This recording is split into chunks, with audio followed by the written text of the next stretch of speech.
I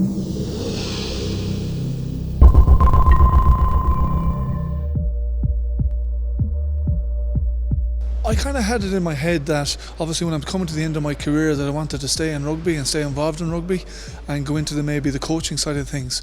But I suppose with the advent of professionalism, a lot of people don't actually think about what they're going to do post rugby. And as you know, you're only an injury away, and it's a great addition to know that there's help there, that if you want to progress in your personal development, or if you want to get into coaching, or if you want to get advice into something that you want to get into in the real world, be a solicitor or barrister or an accountant, you know that advice and that help is there with the IRUPA. So I think it's a very important initiative. No matter what you do or whatever walk of life you decide to go in, what career you'd like to follow up afterwards, I think there is a transitional period, and I think what the alumni project is trying to do is trying to put in steps for that transitional period, and that is important. It's a difficult time in a lot of players' lives. It's a completely different environment to go out from the protected, closeted world of professional rugby into the real world, and anything that helps players manage that process better is, I think, is a good thing. I think from a Connacht's perspective, very, very good performance against Saracens, and I know from speaking to Pat they were disappointed that obviously didn't win the game when they were camped on the line the last 2 or 3 minutes. Thankfully they backed it up with a very convincing win against Zebra, but in saying that, going to the RDS against Leinster, who've had 2 terrific victories themselves, it's going to be a daunting game. It always is, but at least Connacht are going there with confidence. So depending on what teams are selected, but it's going to be a difficult task. But I think Leinster in the RDS are going to be difficult, but we're going there with confidence and something to play for.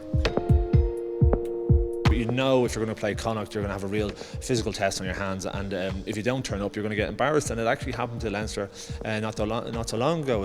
I think it was maybe even last year that they got badly beaten away to Connacht. So if you're not on your game, they'll expose you, and that tends to focus the mind. Also, the week that's in it, it's all right. It's off the back of a Hunting Cup game, but there's internationals coming up. The autumn international is really important, and it's another chance to show yourself in the shop window for Joe Smith. Also, I'm sure there'll be some rotation in the squad. I'm sure Madigan might get a run this weekend. If he does, he'll want to perform for that, but he'll also want to show the coach that he wants to be involved in the next round of Hunting Cup games as well. So there's always plenty of motivation, because you can switch off as a professional rugby player. Can't switch off one week to the other, because eventually you won't end up playing if that's the case. There's a consistency and a consistent level needed all over the season, and I'd be fairly sure that they'll perform to that level.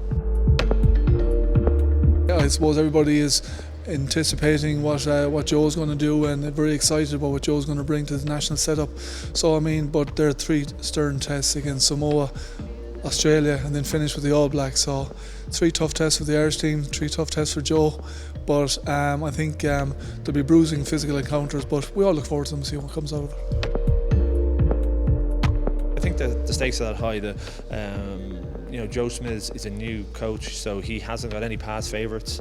He'll be picking on who he thinks is performing this season. He doesn't have to have any loyalty to anyone. He picks exactly who he wants, and without any justification whatsoever. So if you have a shocker the week before they start going into the heavy games against Samoa, Australia, New Zealand, then you find yourself out of the squad. So although you keep one eye on it, and for that reason you might be performing a little bit better.